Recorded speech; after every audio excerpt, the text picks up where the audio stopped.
2 months ago, the Boston Globe Spotlight team produced its series on the city's ongoing struggle with racism, exploring issues of inequity, injustice, and outright prejudice across the region. In the past week, we've once again had some high-profile reminders of these realities. First, WEEI host Christian Fourier mocking Tom Brady's agent Don Yee by using an overblown stereotypical Asian accent on the air. Yee, by the way, was born in Sacramento, California. EEI since apologized and put Fourier on a 5-day suspension.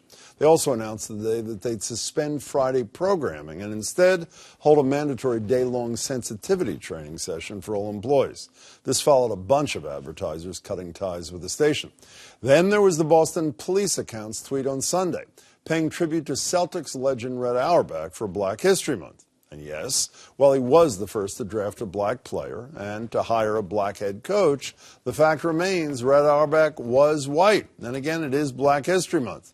The BPD has also since apologized and retweeted a previous post honoring Bill Russell. But for many, the damage was done, and these are not the only transgressions. Joining me to discuss are Rahsaan Hall. He's the director of the Racial Justice Program at the Civil Liberties Union of Massachusetts. Good to see you, Rahsaan. Good to see you, Jim. Renee Graham is a Boston Globe columnist who wrote in her column today, quote, "When it comes to race, Boston keeps punching itself in the face." Renee, it's good to see you, too. We also invited representatives of the police department. They declined, and WEEI, which did not respond. Renee, I want to quote you, quoting a tweet. I think it's Tito Jackson's. I'm not sure.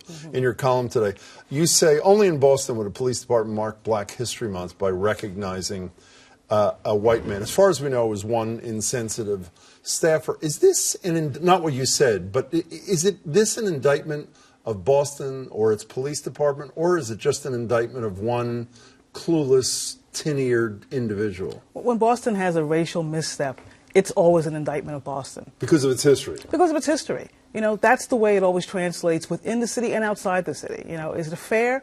Yeah, the tweet was out there.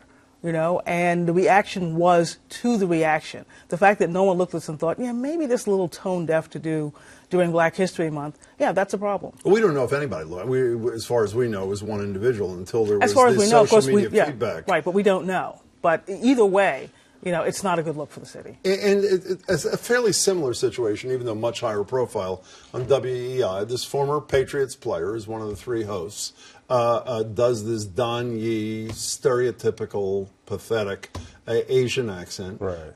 And as Shirley Leung said in her column, and she is very upset about this, I should say, in the Boston Globe, she also cites the fact that his two co-hosts did nothing to comment on. They just laughed along with this. But the same question is to Renee. I'm surely not defending this, but this is one dope doing something that is insensitive and embarrassing. And should we step back and make a grander thing out of it other than condemning those individuals for what they did? We should, because it speaks to a larger system of racism that exists. And when things like that, statements like that, accents, or any other efforts that try to minimize or diminish the accomplishments and achievement of people of color go unchallenged. And like you pointed out, his co-host said nothing. And that's indicative of the problem. I haven't heard it, but that's what Shirley wrote in her column. Right. And so, you know, and that's indicative of the problems that we see with police doing racist things, whether it's racially profiling someone,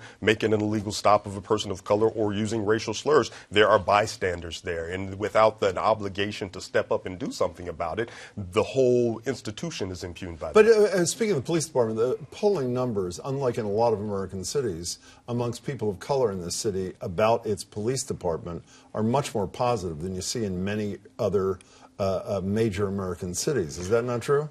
They're better than some cities, but the reality exists that when you look at the numbers of people of color in the department and the people of color that are promoted to positions of authority in the department, that raises significant concerns. And then when you see a tweet like this, when you see hiring decisions where officers of color are passed over for promotions, that raises more concerns. So context, I mean, you're both saying context means a lot, whether it's the city, the department, et cetera. You know, Tanisha Sullivan is president of the Boston branch of the NAACP. NAACP, said, I think it was to WBZ, whether there was an intention to do it, and she was talking about the police department thing, or not does not matter. Why doesn't it matter? If it turns out, it seems to me, it's a much more egregious thing if it turns out the intention was to be insensitive, to insult during Black History Month. If it was just stupid, again, I'm not writing it off as a nothing, but doesn't intention matter a lot? The result is the same.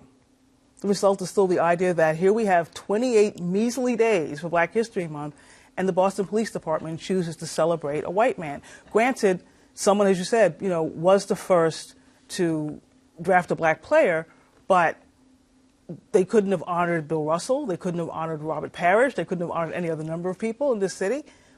It almost doesn't matter what the intention was. It's the way it was delivered and how people received it. Do you agree that intention doesn't matter? To me, it's a big, and everything. Right. I mean, there's a big deal. Right. There's a place for calculating intention and how we look at what the ultimate impact like some was. of, for example, in the Boston Globe Spotlight series, when they said only 1% of the board members of publicly traded corporations doing business in Massachusetts are African American or people of color. I'm not sure. I think it was African American. Right. That is an intentional act on the part of those who select board members. Sure. That's different. Again, I don't know if this is intentional or not, but if it isn't, it seems to me it should matter. But there is an intentionality around being oblivious or being ignorant, because there's Horatio Homer, the first black police officer appointed by the Boston Police Department in 1878. They could have honored him. They could have honored the Soul Patrol, the first black elite unit from 1971, but they chose to go to a white sports manager and coach. I want to talk about, I'm a big believer in apologies, by the way, if they're heartfelt. There were apologies of sorts here. First, this is Bill Evans, the commissioner of the Boston Police Department. We can put that up if we can. On behalf of the BPD, I offer my sincerest apologies for last night's social media post on Black History Month. The tweet was insensitive, does not reflect the values of the department. Then WEI today, I read part of this before, but you can see this here. Nothing is more important than the close-knit and diverse Boston community we call home. We're committed to actively contributing to its betterment. And they go on and on, as I said in the beginning, to demonstrate that they care or to suggest that they care. They're shutting down programming, which is a pretty radical step on Friday to have this all-day training. Do the apologies matter, or are you sick of apologies on these kinds of apologies. I always think there's always the non-apology, well, we didn't intend to offend you. If anybody was offended. So there's that. If you were offended, well, I'm sorry. And then there's the kind of, no, nothing's more important to us than a diverse and close-knit community and what we call home. Well, EEI has a history. This isn't a one-off. Right. It's not like something, unfortunate happened last week. This is something EEI has done consistently, week after week, year after year, decade after decade. What week after? I mean, everybody knows about the Metco thing and right, the Dennis and Callahan thing. It's supposed to be a sports show, and somehow it's always about politics. It's always about race. What's wrong about being about politics? I've written about race in the Globe before, and I get blown up on that show. Now, look, they're entitled to do that, but it's always decided they're trying to ramp it up around race. The dog whistle that happens, the dog whistle. But, with EEI, it's not even a dog whistle. It's a bullhorn. Speaking of dog whistle, by the way, Shirley Leung, to her credit, put in one of her stories some of the tweets she got in response to her piece about EEI, the Christian for it, which were as racist and nauseating as that can be. Can we talk about a little a blowback, I guess, from a few places? Joan Vanocchi, her column wrote about this. She said, you're either for free speech or you're not. She's not saying that what Alex Reamer, the part-time host, did when he referred to Tom Brady's 5-year-old as an annoying little pissant is okay, but she says you have to decide where you draw the line. She also says if it's not okay to imitate an Asian accent, is it okay to imitate an Italian accent or some other, an Irish accent? Right, but you have to take where is that line? Yeah, you have to take those. Sure, you have to take those things in the context of the totality of historical oppression of certain groups. And again, when we're talking about the First Amendment, we're talking about government intrusion into an speech. Employer obviously can do whatever they want. And so to say that if you believe in the First Amendment, you believe in free speech across the board, and that's not how that works. And a former colleague of mine,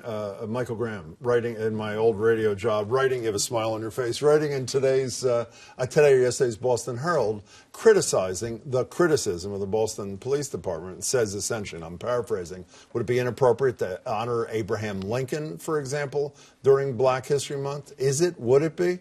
Why would you? Exactly. Well, I'm asking you. Well, I don't see the point. Like if it's Black History Month, is it just, it's so painful that you can't honor somebody black during Black History Month? You have to find a white person to honor? It doesn't make any sense to me. Is there a cure for this? I mean, do we have to live through these cycles, and I'll see in 3 months or 6 months, and we keep, is there a cure, is there a solution to this ongoing drama in our city, Renee? You know, I think part of it is, as I write in the column that ran today, that Boston always wants to be Boston loves its history. But Boston likes to think it's past its racist history, and it's not.